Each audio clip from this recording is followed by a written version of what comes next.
Corona virus बीमारी प्रकृति द्वारा संतुलन प्राप्ति का उपाय। महामारियों का अतीत काफ़ी पुराना है। मानव समाज को प्रकृति द्वारा भी चुनौतियाँ प्रस्तुत की जाती रही है और अन्य मानव समुदायों द्वारा भी, ऐसा इतिहासकार टाइना भी कहते हैं। प्रकृति द्वारा मानव समाज के समक्ष अनेक रूपों में संकट उत्पन्न किए जाते रहे। बाढ़, भूकंप, अकाल, बीमारियां, महामारियां आदि के रूपों में। बहुत पहले ब्रिटिश अर्थशास्त्री रॉबर्ट माल्थस द्वारा कहा गया है कि मानव जनसंख्या में वृद्धि ज्यामितीय ढंग से होती है और खाद्यान्न उत्पादन में अंकगणितीय तरीके से। माल्थस कहते हैं कि इस कारण जनसंख्या में तेजी से वृद्धि होती है।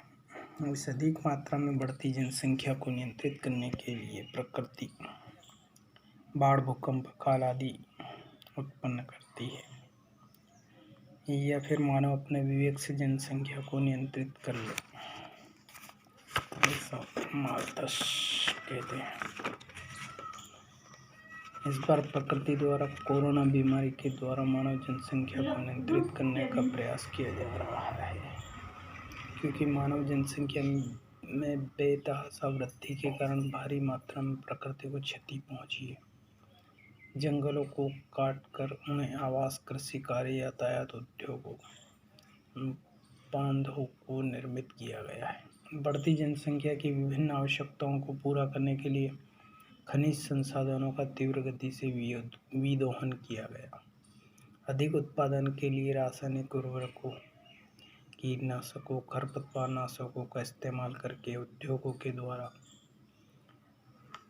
विषैले रसायनों अपशिष्टों को जीवनदायिनी नदियों में प्रवाहित किया गया, जिससे न केवल पृथ्वी अपितु संपूर्ण सृष्टि को हानि होने लग गई है। ओजोन परत में छिद्र हो रहा है, वैश्विक तापमान में वृद्धि हो रही है, ग्लेशियर पिघल रहे हैं, सागर के जल स्तर में बढ़ोतरी हो रही है, प्रकृति का संतुलन गड़बड़ा रहा है।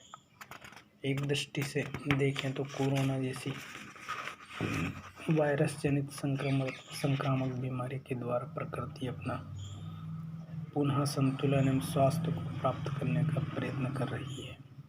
विश्व के बहुत से देशों के द्वारा लॉकडाउन लगाए जाने के कारण हवा साफ होने लग गई, नदियों का जल स्वच्छ होने लग गया, आसमान अधिक स्पष्ट दिखाई देने लग गया। इस आपदा के द्वारा हम मानव समाज को यह सबक शिक्षा लेने की आवश्यकता है कि हम मानव जनसंख्या को स्वविवेक से नियंत्रित रखें। इसके लिए सरकारों को परिवार नियोजन के साधनों को जनता के लिए सर्वसुलभ बनाया जाना चाहिए। कम बच्चों अर्थात 1 या 2 बच्चों पर परिवार नियोजन अपनाने वालों को विभिन्न तरीकों से प्रोत्साहित किया जाना चाहिए। भारी मात्रा में फलदार पौधारोपण को बढ़ावा दिया जाना चाहिए। पर्यावरण प्रेमी औद्योगिक एवं कृषि तकनीकों को विकसित एवं प्रसारित किया जाना चाहिए।